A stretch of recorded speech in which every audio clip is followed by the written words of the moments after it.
कैसे हो? जय श्री श्याम। मैं हूं आपका ओपी सोनी। आप मानो या ना मानो, भगवान होते हैं।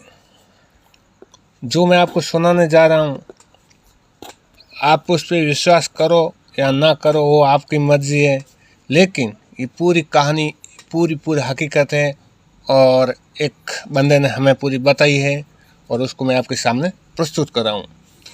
खाटू श्याम जी, जिन्हें बर्बरिक के नाम से भी जाना जाता है, हिंदू धर्म में कलयुग के श्री कृष्ण के अवतार माने जाते हैं। इनकी महिमा और चमत्कारों की कहानियाँ भक्तों के बीच में तो बहुत प्रसिद्ध है।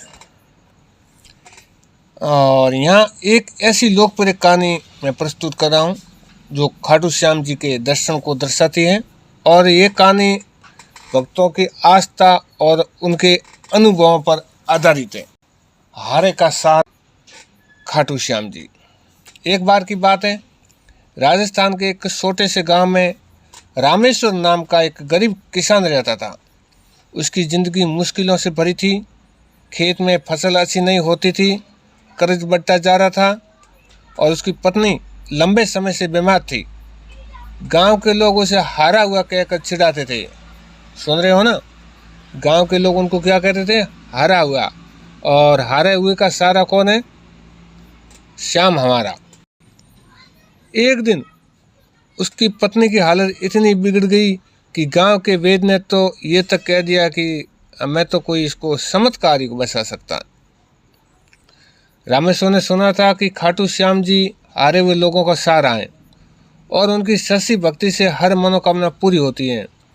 उसने तय किया कि वह खाटू धाम जाकर बाबा श्याम की शरण में जाएगा। उसके पास यात्रा के लिए पैसे नहीं थे, फिर भी वो पैदल ही निकल पड़ा।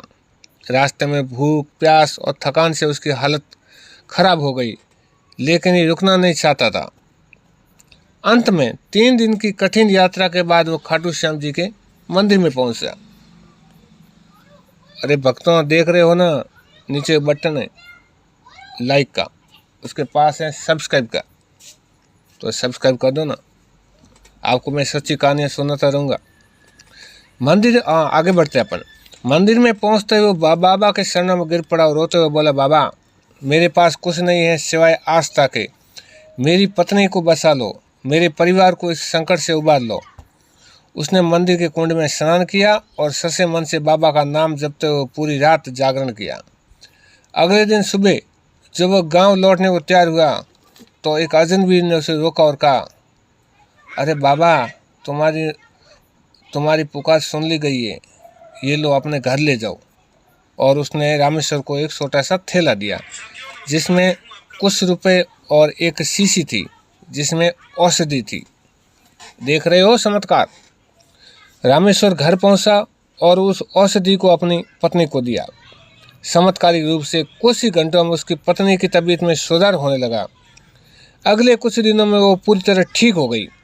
साथ ही उस थैले में मिले पैसों से रामेश्वर ने अपने कर्ज का कुछ हिस्सा चुकाया और खेत में नई फसल बोई। उस साल फसल इतनी अच्छी हुई कि उसका सारा कर्ज चुक गया और घर में सुख शांति लौट आई। गांव वाले हैरान थे कि जिसे वे हारा हुआ कहते थे अब सुखी जीवन जी रहा है। रामेश्वर ने सबको बताया कि ये सब बाबा खाटू श्याम जी का चमत्कार हैं। उन्होंने मुझे हारे हुए हाल में सहारा दिया और मेरा जीवन बदल दिया। तब से वह हर साल खाटू धाम जाता और बाबा के प्रति अपनी श्रद्धा व्यक्त करता। तो भक्तों, ये कहानी खाटू श्याम जी की उस महिमा को दर्शाती है जिसके कारण उन्हें हारे का सहारा और लखदातार कहा जाता है। भक्तों का मानना है कि बाबा श्याम सच्चे मन से मांगी गई हर प्रार्थना को सुनते हैं और अपने भक्तों के कष्ट दूर करते हैं। खाटू धाम में स्थित उनका मंदिर और वहाँ का पवित्र कुंड भी चमत्कारों के लिए प्रसिद्ध है, जहाँ लोग स्नान कर अपनी मनोकामनाएं मांगते हैं। और ये कोई काल्पनिक कथा नहीं है, बल्कि भक्तों के अनुभवों से प्रेरित कहानी है जो पीढ़ियों से सुनाई जाती हैं। खाटू श्याम जी के ऐसे अनगिनत चमत्कारों की कहानियाँ आज भी भक्तों के बीच प्रचलित हैं, जो उनकी अटूट आस्था को मजबूत करते हैं। आपने अगर हमारे चैनल को सब्सक्राइब नहीं किया, सब्सक्राइब कीजिए। जय श्री श्याम, जय हनुमान, हर हर महादेव, जय हो।